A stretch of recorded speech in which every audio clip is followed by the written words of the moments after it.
What's up everybody, welcome back to another episode of Tuesdays with Nick. This week we are going to 𝗶𝗀 10 local developers, who they are, what are their life stories, and we're going to pick out what are our favorite projects that they have done. Let's go.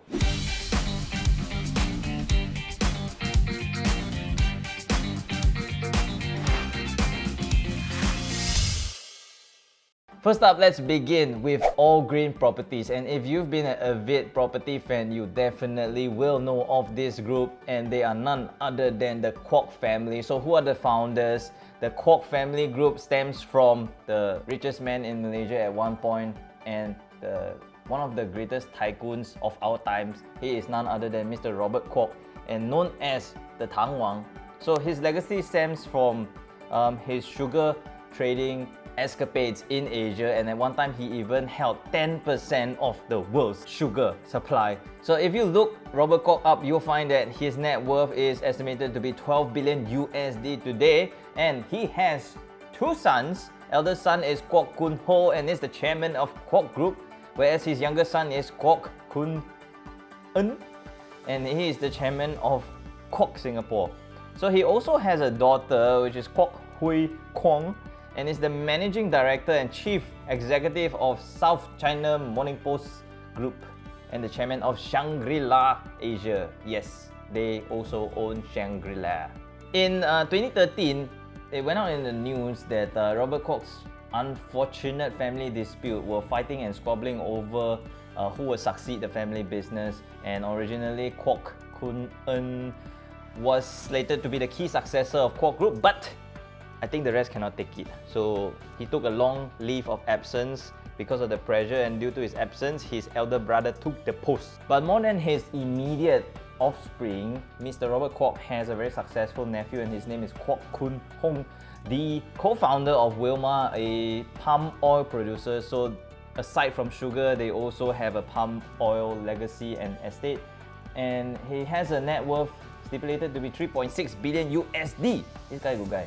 He stated here that he is keen in philanthropy, and last year they donated $3 million to Straits Times Pocket Money Fund.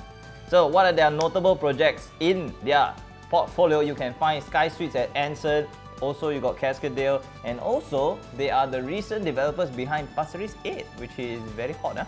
So let's talk about my personal favorite project built by All Green, and this has to be Cairnhill Residences because of its very strategic location sitting at the corner of Cairnhill Rise, and it's slated to be going up for en bloc soon. I think they've tried and failed several times, so this place confirm guarantee chop will en bloc, in my opinion. It's a matter of time. Okay, next let's talk about Buket Sembawang Estate Limited, and they were started off as a rubber company in 1911. Then they moved into property in 1950, officially incorporating as Buket Sembawang Estate Limited in 1965. In 1968, they appointed Mr. Lim Kun Teck as the chairman, who is good friends with Mr. Lim Kong Chien. And if you've been to SMU or the National Library, then you will definitely have heard of this Mr. Lee Kong Chien. His name is on the School of Business, and the reason for that is because of their 贡献, their contribution to the Singapore construction landscape. They came up with new construction building methods and materials in Singapore to make sure lightweight concrete was affordable and readily available for mass production and development of the Singapore landscape. So let's talk about their notable portfolios. They have always had a specialty in landed properties, and one of their recent projects was Nim Collections and Luxus Hill. Wow, Luxus Hill, very beautiful. However, the development that I appreciate the most has to be 8 St. Thomas because of its location and because of its award-winning design. It's in D9 Orchard, has won various multiple awards such as China Real Estate Design Award and the New York Design Architectural Award in 2018, and also the Asian Property Award Best Apartment in 2019. So we have shot several units. Here's one by Bobby, and the footage is great. The environment is lovely and it's very value for money. Freehold product, check it out. This is not a sales pitch, it's just an opinion. Next up, we have CapitaLand, and this is another giant among Singapore property scene and needs no further introduction. Reason being because this was originally DBS Land, and of course a subsidiary of DBS Bank lah. and ultimately it got merged with Keppel Land, and this is a Singapore-based developer with portfolios spanning across 12 countries at this point. They have developed many commercial properties in Singapore and have a very strong residential portfolio listed on SGX with a market cap of $21 billion, over 1,000 properties in 38 countries. So they have done notable projects like Orchard Residences, which is the residence above ION, right? And then Interlace. They've also won the World Building Award in year 2015 Architectural Awards. If I had to pick one as my favorite, then I would say that Sky Habitat is something that's very interesting. You don't get to see this kind of architecture standing out across, the backdrop of a very, very beautiful sky. So this was designed by Safdie Architects, and the firm is led by the famous Moshe Safdie, who designed MBS and Jewel at Changi Airport. It's iconic. If you drove past, you will not miss it. Next up, we have CDL, which is City Developments Limited, founded in 1963 with a team of only 8 staff. Their first development was actually not in Singapore, but instead in Johor Bahru, and then they also pioneered the first show flat concept. So CDL started with the show flat concept. Everybody else subsequently say, "Hey, good yeah, follow up." Their first development in Singapore was actually known as City Towers, built in 1966, one of the very first high-rise residential property in Singapore, located in Newton vicinity. Later, it was en bloc in the late 2019.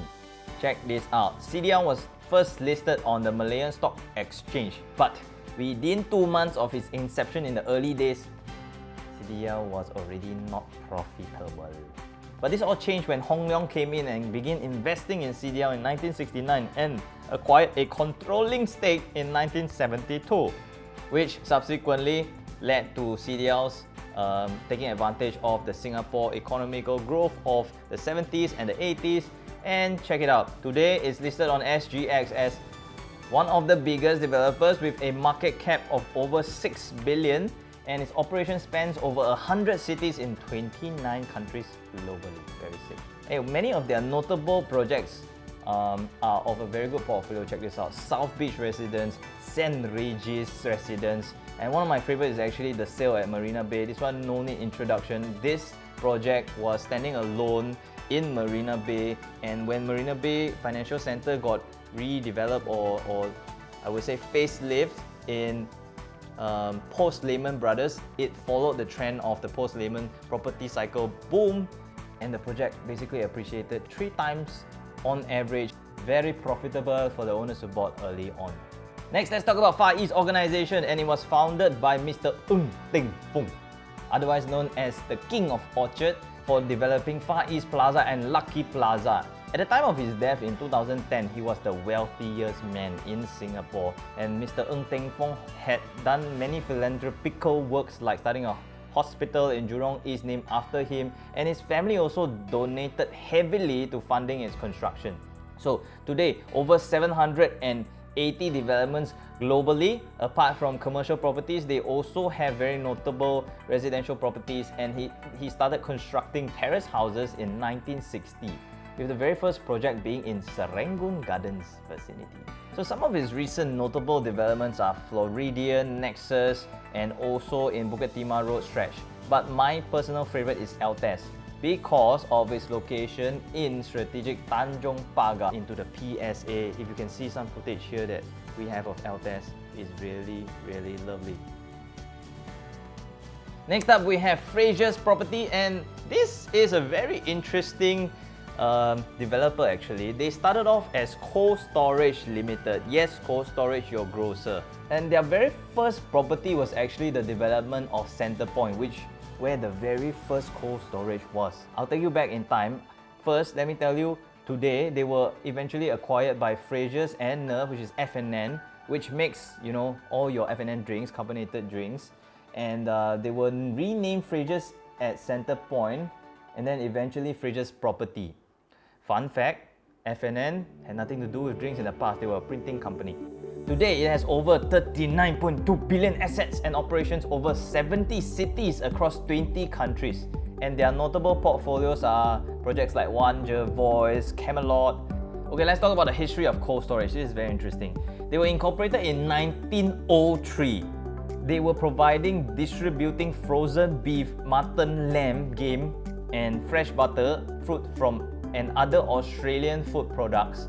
And the cold storage basically acquired a few shop houses in Orchard Road in 1917. Check out this old map, and this is from the 1900s. And then you can see that there's this black white line over here, and this is actually the railway track running through from Admiral Hill all the way down, cutting across Kinley Road over here. And this is what the road looks like in olden day. You can see the old buildings, and then the road is like totally gravel. What kind of car is this? Cannot see, so blur.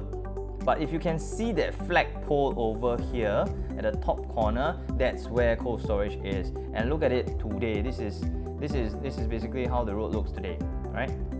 Well, not today, but modern day. Then let's go back to this drawing of the Orchard Railway Bridge. And you can see that the train is running across the track. Elevated track over here. Then you've got horses pulling carts in colonial times.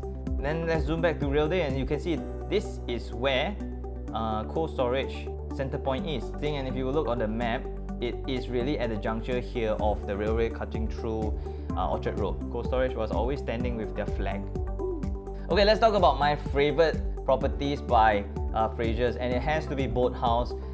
We did one over here, check out the video. This is really one of my favorite projects and units. It sold very quickly, I think within a month, and at record price. Very lovely finishing if I remember. And then the whole thing is a boathouse theme. There's this nautical thing going on over there, and the finishings, there's a cabana pool. Everything is lovely. I would recommend it. It's in Serangoon, Upper Serangoon area. Okay, let's talk about Guacao Land. Guacao Land started off as Sea Lion Hotel Private Limited. They own multiple hotels, including Hyatt Regency. Back in the day, Grand Hyatt was called Hyatt Regency, which still sits along Scotts Road today. So in the late 80s, they sold off Hyatt and they shifted all their focus into doing property development. Damn good move.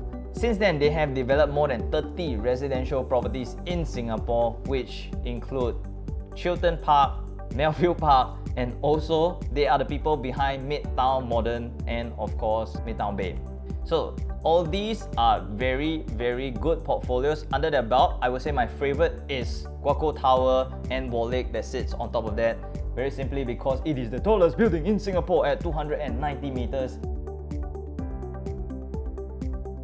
Let's talk about Keppel Land next. Keppel Land is the real estate arm of Keppel Corporation, and the name Keppel actually comes from the name of a British ship captain called Captain Henry Keppel. Wow, what a surprise. Captain Keppel discovered a natural deep water harbour in Tanjong Pagar area in 1848, and this was later renamed Keppel Harbour in his honour. In 1968, Temasek Holdings took over the harbour from the British Navy and founded Keppel Shipyard. So Keppel then entered into a property market as it acquired Straits Steamship Company, a shipping company with the substantial land holdings, and renamed it into Straits Steamship Land. It was then renamed again into Keppel Land. Okay, my personal favorite is Reflections at Keppel because of its iconic design and location in Singapore's southern waterfront.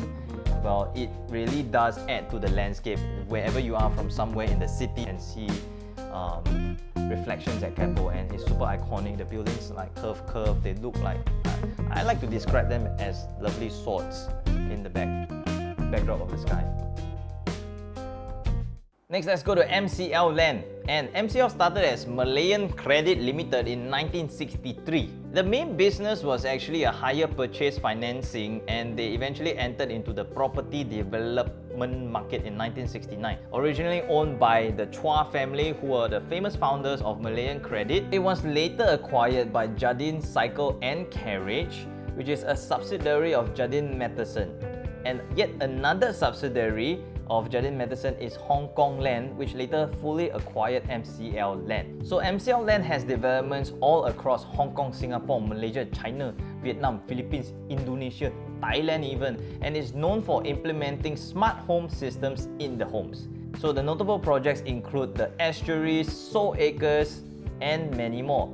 But my favorite has to be this new launch. It's called Leiden Green. It is right along Farrer Road, and it is the former Tulip Garden. So this was en bloc, and it is surrounded by the lovely GCB enclaves, which means that you enjoy very good unblocked views in the area. Now, it also features these smart home functions that MCL Land is very well known for, and I personally am a fan of their finishings.